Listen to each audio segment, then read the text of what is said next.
おいでおいで、くしゃみしてる。花粉症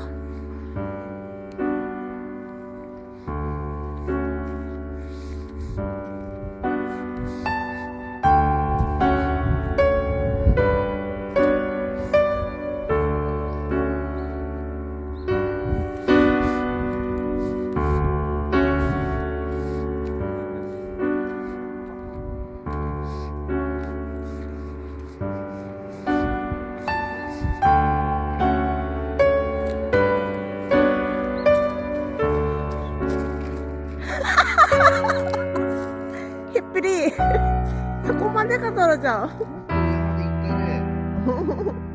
ひっぴりよ、ひっぴり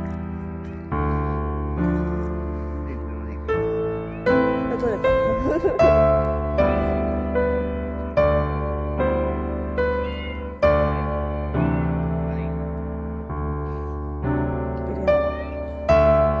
トラちゃん楽しいね、楽しそう。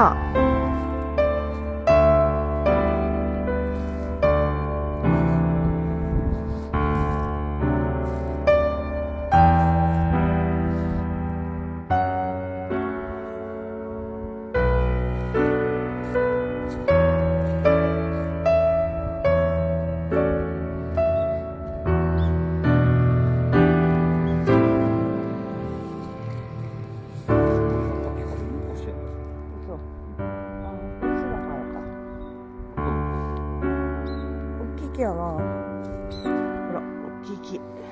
すごい大きい木だね。何年だろうね。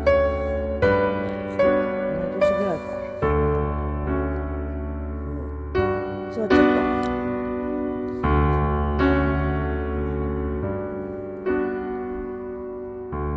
た。どうしたトラちゃん。遊ばないの？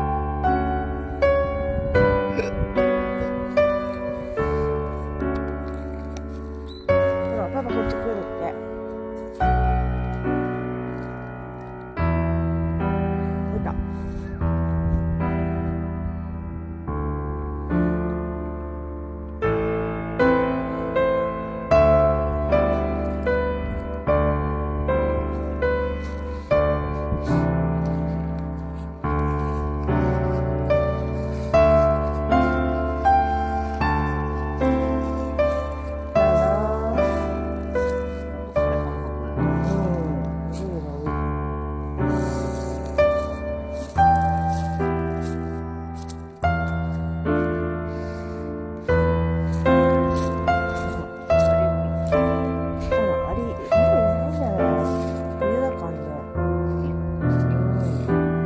仕掛けに決着するんだ。